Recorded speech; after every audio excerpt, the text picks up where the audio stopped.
ನಮಸ್ಕಾರ. ಗ್ಯಾರಂಟಿ ನ್ಯೂಸ್ನ ಎಕ್ಸ್ಪ್ಲೇನರ್ಗೆ ಸ್ವಾಗತ. ನಾನು ಉಲ್ಲಾಸ ಸ್ಕಿರ್ವಾಸೆ. ಕಳೆದ ವರ್ಷ ಕಾಂಗ್ರೆಸ್ ಮುಖಂಡ ರಾಹುಲ್ ಗಾಂಧಿ ಒಂದು ಗಂಭೀರವಾದಂಥ ಆರೋಪವನ್ನು ಮಾಡಿದರು. ರಾಜ್ಯದಲ್ಲಿ ವೋಟ್ ಚೋರಿ ಆಗ್ತಾಯಿದೆ, ರಾಜ್ಯ ಮಾತ್ರ ಅಲ್ಲ ಇಡೀ ದೇಶಾದ್ಯಂತ ವೋಟ್ ಚೋರಿ ಆಗ್ತಾಯಿದೆ ಅನ್ನುವಂತಹ ಒಂದು ಗಂಭೀರವಾದಂಥ ಆರೋಪವನ್ನು ಮಾಡಿದರು. ಅದರಲ್ಲೂ ಪ್ರಮುಖವಾಗಿ ಕರ್ನಾಟಕದ ಒಂದು ಕ್ಷೇತ್ರವನ್ನು ಆಯ್ಕೆ ಮಾಡಿಕೊಂಡು ಈ ಒಂದು ಕ್ಷೇತ್ರದಲ್ಲಿ ಅತಿ ಹೆಚ್ಚಿನ ಪ್ರಮಾಣದಲ್ಲಿ ವೋಟ್ ಚೋರಿ ಆಗ್ತಾಯಿದೆ ಅನ್ನುವಂತಹ ಒಂದು ಆರೋಪವನ್ನು ಮಾಡೋದ್ರ ಮೂಲಕ ಇಡೀ ದೇಶಾದ್ಯಂತ ಒಂದು ದೊಡ್ಡ ಆಂದೋಲನವನ್ನು ಸೃಷ್ಟಿ ಮಾಡಿದರು.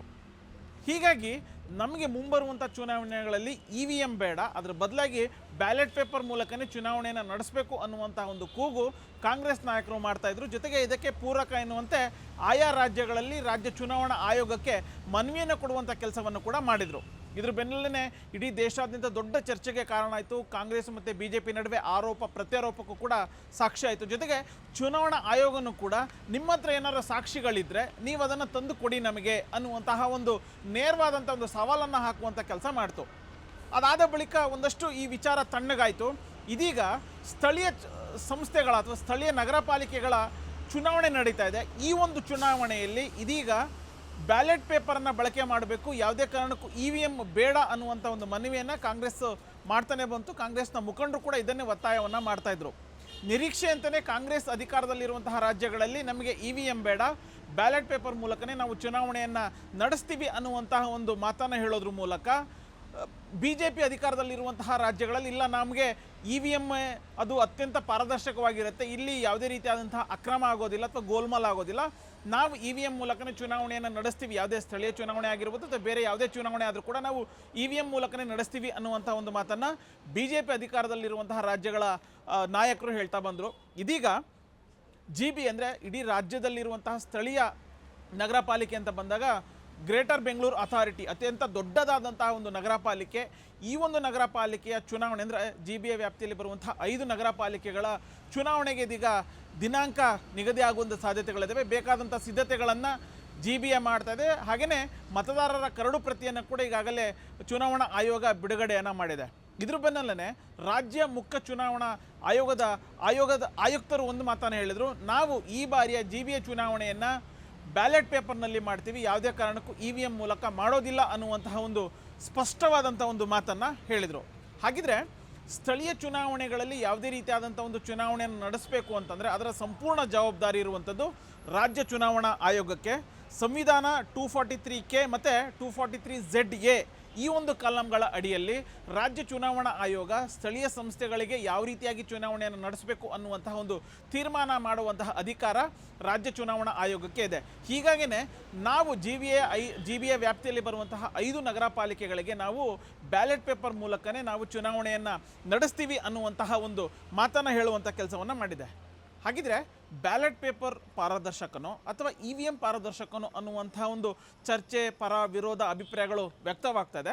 ಸೊ ನಾನು ಅದರ ಇತಿಹಾಸ ಅವೆಲ್ಲವನ್ನು ಕೂಡ ನಾನು ಹೇಳ್ತಾ ಹೋಗೋದಿಲ್ಲ.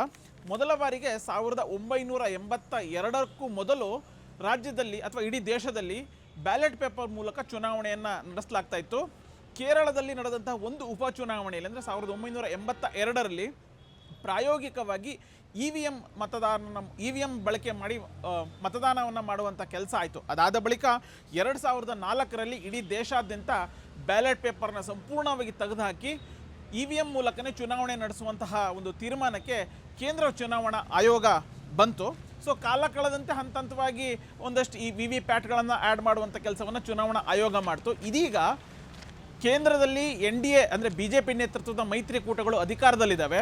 ಸೊ ನಿರೀಕ್ಷೆಯಂತೆಯೇ ಇಂಡಿ ಒಕ್ಕೂಟ ಇಲ್ಲ, ಬ್ಯಾಲೆಟ್ ಪೇಪರ್ ನಮಗೆ ಯಾವುದೇ ಕಾರಣಕ್ಕೂ ಅನುಕೂಲ ಆಗುತ್ತೆ, EVM ಮೂಲಕ ನಮಗೆ ಚುನಾವಣೆಯನ್ನು ನಡೆಸೋದು ಬೇಡ ಅನ್ನುವಂತಹ ಒಂದು ಮನವಿಯನ್ನು ಮಾಡಿಕೊಳ್ಳುವಂಥ ಕೆಲಸವನ್ನು ಮಾಡ್ತಾಯಿದೆ. ಹಾಗಿದ್ರೆ ಬ್ಯಾಲೆಟ್ ಪೇಪರು ಎಷ್ಟು ಸುರಕ್ಷಿತ, EVMಗೂ ಮತ್ತು ಬ್ಯಾಲೆಟ್ ಪೇಪರ್ಗೂ ಇರುವಂಥ ಒಂದಷ್ಟು ಡಿಫ್ರೆನ್ಸ್ಗಳು ಏನು ಅನ್ನುವಂಥದ್ದನ್ನು ನಾನು ತಿಳಿಸುವಂಥ ಪ್ರಯತ್ನವನ್ನು ಈ ವಿಡಿಯೋದಲ್ಲಿ ಮಾಡ್ತೀನಿ.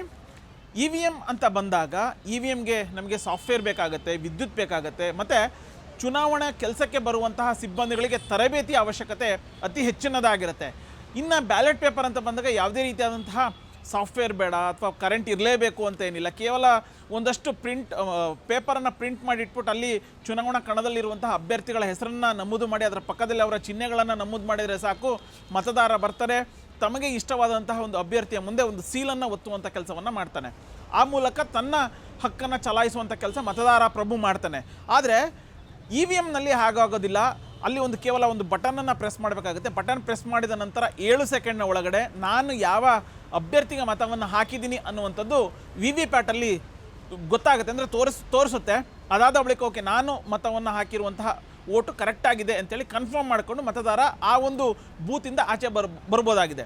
ಸೊ ಇದು ಅತ್ಯಂತ ಒಂದು 2 ರಿಂದ 3 ಸೆಕೆಂಡ್ನ ಒಳಗಡೆ ಒಬ್ಬ VVPAT ಅಲ್ಲ EVM ಮೂಲಕ ಮತದಾನವನ್ನು ಮಾಡಿದರೆ ಕನಿಷ್ಠ 7 ರಿಂದ 8 ಸೆಕೆಂಡ್ನ ಒಳಗಡೆ ಮತದಾನವನ್ನು ಮಾಡ್ಬೋದಾಗುತ್ತೆ. ಆದರೆ ಬ್ಯಾಲೆಟ್ ಪೇಪರ್ನಲ್ಲಿ ಹಾಗೆ ಆಗೋದಿಲ್ಲ. ಯಾಕೆಂತಂದರೆ ಅವನು ಬ್ಯಾಲೆಟ್ ಪೇಪರ್ ಒಂದು ಸೀಲನ್ನು ಒತ್ತುವಂಥ ಸಂದರ್ಭದಲ್ಲಿ 2 ವ್ಯಕ್ತಿಗಳ ಅಥವಾ 2 ಅಭ್ಯರ್ಥಿಗಳ ನಡುವೆ ಒಂದು ಸೀಲನ್ನು ಒತ್ತಿದೆ ಆದರೆ ಅದು ಅನರ್ಹ ಅನ್ನುವಂತಹ ಒಂದು ತೀರ್ಮಾನವನ್ನು ಮಾಡುವಂಥ ಕೆಲಸ ಮತದಾನ ಎಣಿಕೆ ಸಂದರ್ಭದಲ್ಲಿ ಆಗುತ್ತೆ. ಇದು ಒಂದು ಡ್ರಾಬ್ಯಾಕ್ ಅನ್ನುವಂಥದ್ದು ಹಿಂದೆ ಸಾಕಷ್ಟು ಇತಿಹಾಸಗಳು ಇದ್ದಾವೆ. ಇನ್ನೊಂದು ಪ್ರಮುಖವಾಗಿ EVM ಬಳಕೆ ಮಾಡೋದ್ರಿಂದ ಪಾರದರ್ಶಕತೆ ಇರೋದಿಲ್ಲ ಅನ್ನುವಂಥ ಒಂದಷ್ಟು ಆರೋಪಗಳು ಕೇಳಿಬರ್ತಾ ಇದೆ. ಆದರೆ ಬ್ಯಾಲೆಟ್ ಪೇಪರ್ನಲ್ಲಿ ಯಾವುದೇ ಒಬ್ಬ ಬೂತ್ ಮಟ್ಟಕ್ಕೆ ಹೋದಂಥ ಸಂದರ್ಭದಲ್ಲಿ ಅಲ್ಲಿರುವಂತಹ ಮುಖಂಡರಾಗಿರ್ಬೋದು ಅಥವಾ ಏಜೆಂಟ್ಗಳು ಎಲ್ರಿಗೂ ಕೂಡ ಇಲ್ಲ ಇವರು ಬ್ಯಾಲೆಟ್ ಪೇಪರ್ ಅಂದರೆ ಒಬ್ಬ ಮತದಾರ ಕರೆಕ್ಟಾಗಿ ಈ ಒಂದು ಅಭ್ಯರ್ಥಿಗೆ ಮತದಾನವನ್ನು ಹಾಕಿದ್ದಾನೆ ಅಂದರೆ ಪಾರದರ್ಶಕವಾಗಿ ಮತದಾನವನ್ನು ಹಾಕಿದ್ದಾನೆ ಅನ್ನುವಂಥದ್ದು ಕನ್ಫರ್ಮ್ ಆಗುತ್ತೆ. ಹಾಗಾಗಿ ಇದು ನಮಗೆ ಸೂಕ್ತ ಅನ್ನುವಂಥದ್ದನ್ನು ಕಾಂಗ್ರೆಸ್ಸು ಮಾಡ್ತಾನೆ ಬರ್ತಾ ಇದೆ. ಇನ್ನೊಂದು ಚುನಾವಣಾ ಸಂದರ್ಭದಲ್ಲಿ ಏಜೆಂಟ್ಗಳೇನಿರ್ತಾರಲ್ಲ ಅವರು ನೇರವಾಗಿ ಇದನ್ನು ವೀಕ್ಷಣೆ ಮಾಡುವಂತಹ ಸಾಧ್ಯತೆಗಳು ಕೂಡ ಇದ್ದಾವೆ. ಹಾಗೆಯೇ ಈಗ ಚುನಾವಣಾ ಫಲಿತಾಂಶದಲ್ಲಿ ಒಂದಷ್ಟು ಗೊಂದಲಗಳಾದಾಗ ಈ ಒಂದು ಏನು VVPAT ಮೂಲಕ ಅಥವಾ ಬ್ಯಾಲೆಟ್ ಪೇಪರ್ ಮೂಲಕ ಒಂದು ಮತದಾನವನ್ನು ಮಾಡಿದಂಥ ಸಂದರ್ಭದಲ್ಲಿ ಮರು ಎಣಿಕೆ ಮಾಡುವಂಥ ಸಂದರ್ಭದಲ್ಲೂ ಕೂಡ ಈ ಒಂದು ಮತದಾನದ ಪ್ರಕ್ರಿಯೆ ಇದೆಯಲ್ಲ ಇದು ಅನುಕೂಲ ಆಗುತ್ತೆ ಅನ್ನುವಂತಹ ಒಂದು ಅಭಿಪ್ರಾಯ ಕೇಳಿಬರ್ತಾ ಇದೆ. ಯಾವುದೇ ಒಂದು ವ್ಯವಸ್ಥೆ ಇದ್ದಾಗ ಎಷ್ಟು ಅನುಕೂಲ ಇರುತ್ತೋ ಅಷ್ಟೇ ಅನಾನುಕೂಲವೂ ಕೂಡ ಇರುತ್ತೆ.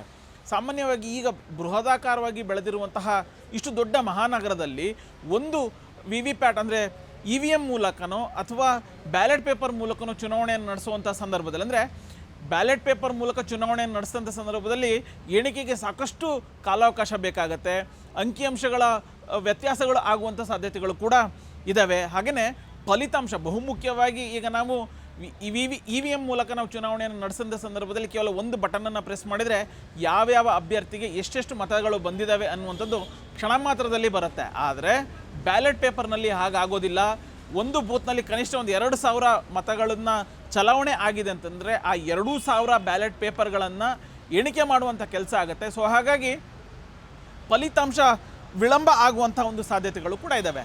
ಹಾಗೆಯೇ ಮತ್ತೊಂದು ಡ್ರಾಬ್ಯಾಕ್ ಏನು ಅಂತಂದರೆ ಈ ಒಂದು ಬ್ಯಾಲೆಟ್ ಪೇಪರ್ ಮೂಲಕ ಚುನಾವಣೆಯನ್ನು ನಡೆಸಬೇಕು ಅನ್ನುವಂಥದ್ದಾಗಿದ್ದರೆ ಸಿಬ್ಬಂದಿಗಳ ಸಂಖ್ಯೆನೂ ಕೂಡ ಹೆಚ್ಚಬೇಕಾಗತ್ತೆ. ಯಾಕೆಂತಂದರೆ ಈಗ ಇರುವಂತಹ ಬೂತನ್ನು ನೋಡ್ತಾ ಹೋಗೋದಾದರೆ ಕನಿಷ್ಠ 3 ರಿಂದ 4 ಜನ ಸಿಬ್ಬಂದಿ ಇದ್ದರೆ ಸಾಕು ಒಂದು ಬೂತ್ನಲ್ಲಿ ಸರಾಗವಾಗಿ ಮತದಾನವನ್ನು ಮಾಡ್ಬೋದು. ಆದರೆ ಈಗ ಬ್ಯಾಲೆಟ್ ಪೇಪರ್ ಇರೋದ್ರಿಂದ ಮತದಾನದಲ್ಲಿ ಅಂದರೆ ಒಂದು ಬೂತ್ನಲ್ಲಿ ಇರುವಂತಹ ಅಧಿಕಾರಿಗಳ ಸಂಖ್ಯೆನೂ ಕೂಡ ಹೆಚ್ಚಳ ಮಾಡಬೇಕಾಗತ್ತೆ. ಹಾಗೆಯೇ ಮತ್ತೊಂದು ಆತಂಕ ಏನು ಅಂತಂದರೆ ಈ ಒಂದು ಬ್ಯಾಲೆಟ್ ಪೇಪರನ್ನು ಯಾವಾಗ ಬೇಕಾದರೂ ಬೋಗಸನ್ನು ಮಾಡ್ಬೋದು ಅಂತ. ಒಂದು ಬೂತಿಂದ ಸ್ಟ್ರಾಂಗ್ ರೂಮಿಗೆ ತೆಗೆದುಕೊಂಡು ಹೋಗುವಂಥ ಸಂದರ್ಭದಲ್ಲಿ ಅದನ್ನು ಕಳ್ಳತನ ಮಾಡುವಂಥದ್ದಾಗಿರ್ಬೋದು ಅಥವಾ ಫ್ರಾಕ್ಸಿ ವೋಟ್ಗಳನ್ನು ಹಾಕುವಂಥದ್ದಾಗಿರ್ಬೋದು ಸಾಧ್ಯತೆಗಳಿದ್ದಾವೆ. ಆದರೆ VVPAT EVMನಲ್ಲಿ ಆ ಥರ ಇರೋದಿಲ್ಲ. ಒಮ್ಮೆ ಮತವನ್ನು ಹಾಕ್ಬಿಟ್ಟು ಅದನ್ನು ಸೀಲ್ ಮಾಡಿದರೆ ನೆಕ್ಸ್ಟು ಸ್ಟ್ರಾಂಗ್ ರೂಮ್ ಯಾವಾಗ ಓಪನ್ ಆಗುತ್ತೋ ಆ ಟೈಮಲ್ಲಿ ಮಾತ್ರ ಓಪನ್ ಮಾಡಲಿಕ್ಕೆ ಅವಕಾಶ ಇರುತ್ತೆ. ಆದರೆ ಬ್ಯಾಲೆಟ್ ಪೇಪರ್ನಲ್ಲಿ ಹಾಗೆ ಆಗೋದಿಲ್ಲ.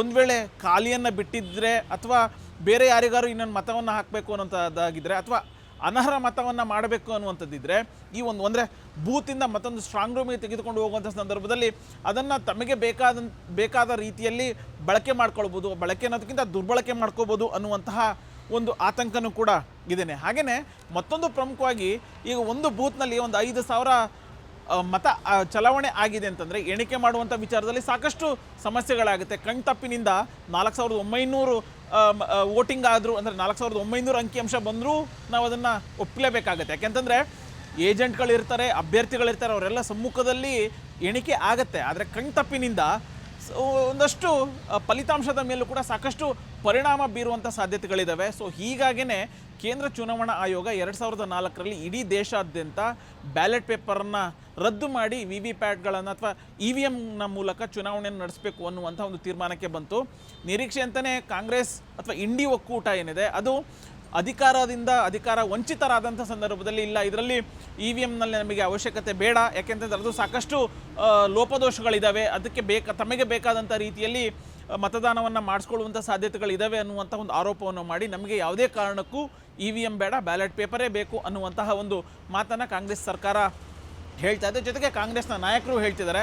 ಸೊ ಇದೀಗ ಸ್ಥಳೀಯ ಸಂಸ್ಥೆಗಳು, ನಗರ ಪಾಲಿಕೆ ಚುನಾವಣೆ ಬರ್ತಾ ಇದೆ, ತಾಲೂಕ್ ಪಂಚಾಯತಿ ಬರ್ತಾ ಇದೆ, ಗ್ರಾಮ ಪಂಚಾಯತಿಗಳು ಬರ್ತಿದ್ದಾವೆ, ಜಿಲ್ಲಾ ಪಂಚಾಯತಿ ಚುನಾವಣೆ ಬರ್ತಾ ಇದೆ.